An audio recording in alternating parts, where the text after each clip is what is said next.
Join किया है दिफाई तज्जियाकार lieutenant Abid लतीफ़ ने। जी क्या कहेंगे सर, DGI-SPR की सीनियर सहाफ़ियों से मुल्की सिक्योरिटी के ऊपर तफसीली गुफ्तगू हुई है। जी बहुत शुक्रिया लाइन पे लेने के लिए। देखिए उन्होंने जो मैं समझता हूँ कि बहुत सारे जो कार्डिनल पॉइंट्स हैं उनको उन्होंने आइडेंटिफाई किया। जैसे अभी आप बात कर रही थी कि जो बॉर्डर की जो मैनेजमेंट है उन्होंने उसको भी डिफाइन किया।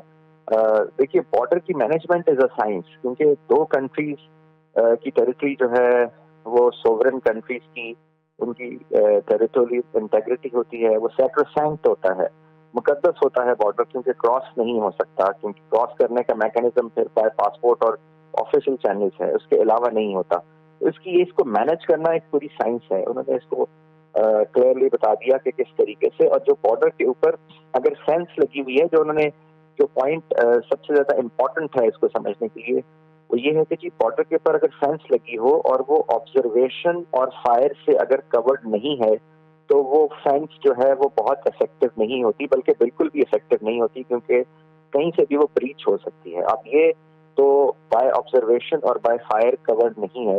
उसकी रीजन ये है कि इतने रिसोर्सेज 3600 किलोमीटर के बॉर्डर पे नहीं रख सकते, और वैसे भी हिस्टोरिकली ये पाकिस्तान बनने से पहले तक ये फ्रंटियर रहा है, यानी यहाँ के जो लोग हैं वो इस तरफ आ जाते थे और वहां से इस तरफ आ जाते थे। खैर anyway it's a complete debate कि इसमें अब अफगानिस्तान की साइड पे कोई भी एफर्ट नहीं है कि इस बॉर्डर को मैनेज किया जाए, बल्कि खुदा ना खास्ता वो तो जब मैनेज नहीं कर पाते तो वो फिर ये कहते हैं कि जी ये तो अटक तक खुदा ना खास्ता हमारा हिस्सा है, और ये जो बॉर्डर है हम इसको मानते नहीं है, ये जो ड्यूरेंट लाइन है, इस तरह की बातें वो इसीलिए करते हैं कि उनमें इसको मैनेज करने की कैपेसिटी नहीं है, और ये रेटोरिक वो क्रिएट करते हैं जो कि बेसलेस है।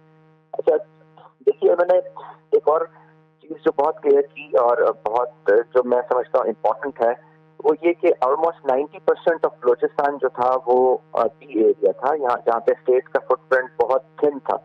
उन्होंने ये अल्हम्दुलिल्लाह ये बताया कि पिछले 1-1.5 साल के अंदर 80% जो बलोचिस्तान है उसको बे एरिया में कन्वर्ट कर दिया गया है। वहाँ पे जो बलोचिस्तान पुलिस है उसको तैनात कर दिया गया, क्योंकि पहले तो वहाँ पे लेवीज होते थे और बहुत एक मिनिमल सा स्टेट का इंफ्रास्ट्रक्चर था। तो ये बहुत खुशाइन बात है। उसके साथ साथ जैसे भी आप जिक्र कर रही थी कि इन्होंने जो है डेली ऑलमोस्ट 206 ऑपरेशन एवरेज किए जा रहे हैं, जो इंटेलिजेंस बेस्ड ऑपरेशन हैं।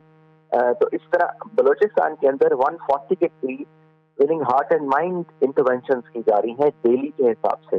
इसमें लोगों के कहीं पे ट्यूबवेल लगा के देना, किसी गांव में सड़क बनाना, कहीं पे स्कूल बनाना, डिस्पेंसरी बनाना, इस तरह की चीजें, ताकि वो जो बात की जाती थी, हालांकि थी नहीं, लेकिन जो डेप्रिवेशन की बात की जाती थी और स्कार्सिटी ऑफ स्टेट इंफ्रास्ट्रक्चर की बात की जाती थी, ताकि उसको एड्रेस किया जा सके।